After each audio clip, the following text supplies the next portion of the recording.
Et avec votre invité aujourd'hui, Béatrice Rulle, il est question du lancement d'une initiative sur l'Europe. Votre invité, c'est Stéphane Decrès, il est membre du comité national d'Opération Libéraux. Bonjour Stéphane Decrès. Bonjour. Merci d'être sur Radio Lac ce matin. Opération Libéraux, donc, qui s'apprête à lancer une initiative sur l'Europe pour la conclusion d'un large accord avec l'UE. Un large accord sur la recherche, la santé, la protection climatique ou encore la cybersécurité et qui pourrait même aller jusqu'à une adhésion à l'Union européenne. Vous êtes fou? On n'est certainement pas fou et au contraire, je pense que c'est d'être extrêmement réaliste aujourd'hui que de demander de relancer tout simplement nos relations avec l'Union européenne. Les relations là, entre la Suisse et l'Union européenne, c'est un peu l'une des clés de notre succès ces 20 dernières années.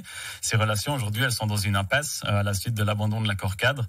On a un certain nombre d'accords bilatéraux depuis une vingtaine d'années qui sont en train de devenir gentiment obsolètes. On peut plus les actualiser aujourd'hui. On peut plus non plus conclure des nouveaux accords en fonction de nos besoins.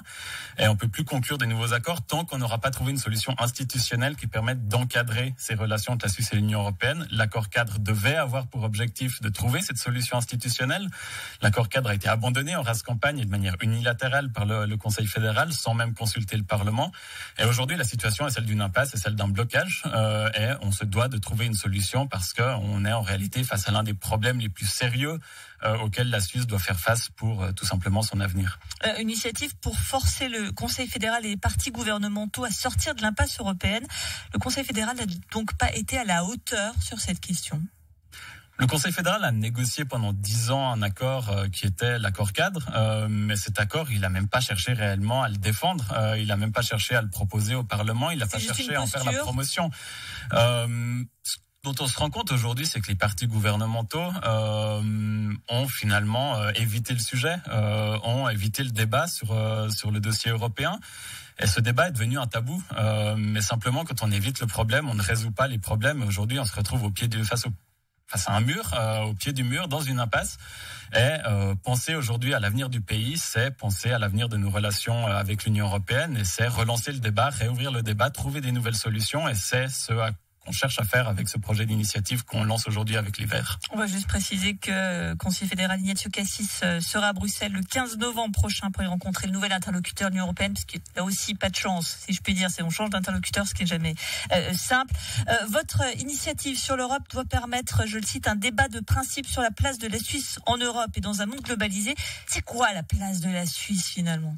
La place de la Suisse, déjà, si vous regardez une carte, c'est d'être au cœur de l'Europe. Et c'est d'être profondément intégré à l'Europe. C'est aussi le seul pays qui n'est pas dans l'Union européenne quand on regarde une carte. Mais c'est un pays qui est profondément intégré aujourd'hui à l'Union européenne avec un nombre d'accords sectoriels extrêmement important. C'est aujourd'hui une économie qui exporte massivement dans l'Union européenne. L'Union européenne est de très loin notre premier marché et la Suisse est une économie d'exportation. Donc aujourd'hui, les relations avec l'Union européenne, c'est tout simplement la clé de notre succès. En réalité, c'est presque des rapports un peu déséquilibrés à vous entendre. Ils reçoivent aussi beaucoup de notre part. C'est du donnant-donnant. C'est évidemment du donnant-donnant. Maintenant, on a l'Union européenne qui a un espace de plus de 400 millions d'habitants et puis on a la Suisse qui est un pays de 8 millions d'habitants. Donc il y a quand même un certain déséquilibre de taille. Mais évidemment que c'est du donnant-donnant. Et si l'Union européenne accepte de négocier avec la Suisse des accords tels que précédemment l'accord cadre, c'est évidemment parce que eux aussi ont quelque chose à gagner. Donc c'est sur cette voie-là qu'il faut poursuivre, sur cette voie d'une négociation entre la Suisse et l'Union européenne afin de trouver une solution. Mais on voit quand même, vous avez dit tout à l'heure, ça fait 10 ans qu'on négocie, ça n'aboutit à rien. On serait tenté de dire, est-ce que cette négociation aboutirait plus maintenant que les 10 dernières années ? Qu'est-ce qui ferait que ça changerait finalement ? Je pense qu'il fait que ça va changer, c'est qu'on va se retrouver au pied du mur avec aujourd'hui des accords qui ont fait notre succès, qui vont devenir obsolètes. Donc on est en position de faiblesse, c'est ce que vous voulez nous dire maintenant ?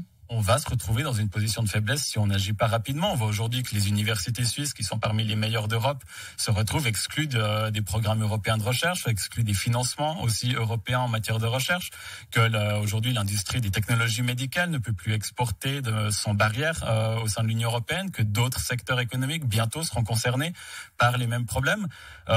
Au fil du temps, les problèmes vont devenir croissants. On voit aussi sur le marché de l'électricité, on a vu récemment des experts qui s'alarmaient d'un risque de pénurie d'électricité ou de blackout en Suisse à l'horizon 2025 si on ne concluait pas d'accord sur l'électricité avec l'Union européenne. Donc les problèmes vont aller croissant. Et au final, c'est l'ensemble de notre prospérité, notre bien-être, du dynamisme de la Suisse qui est en jeu si on n'agit pas. On comprend bien l'urgence de la situation selon vous, mais quand on regarde les soutiens un petit peu à cette initiative, alors vous avez cité les Verts, mais alors bon, le PLR, le Centre, qui sont pourtant d'habitude assez europhiles sur les positions là, ont rejeté toute participation à ce texte. C'est assez frileux quand même le soutien. Alors vous nous parlez d'urgence de la situation, c'est un peu contradictoire. Oui, alors après, il y a tout un tas d'autres acteurs qui aujourd'hui étudient avec beaucoup d'intérêt une participation à ce texte. Si vous n'avez ni le PLR, ni le Centre potentiellement participer. Dans les milieux économiques. Aujourd'hui, il est évident, il faut voir qui est-ce qui a rejeté l'accord cadre et qui est-ce qui a conduit à l'échec de l'accord cadre. Et le PLR et les conseillers fédéraux PLR sont parmi les premiers coupables, si on veut, de l'abandon de l'accord cadre. Donc évidemment, ils vont pas se renier sur ce dossier-là immédiatement. Maintenant, on voit aussi que les milieux économiques appelle du pied très fortement à une résolution et à des avancées sur ce dossier.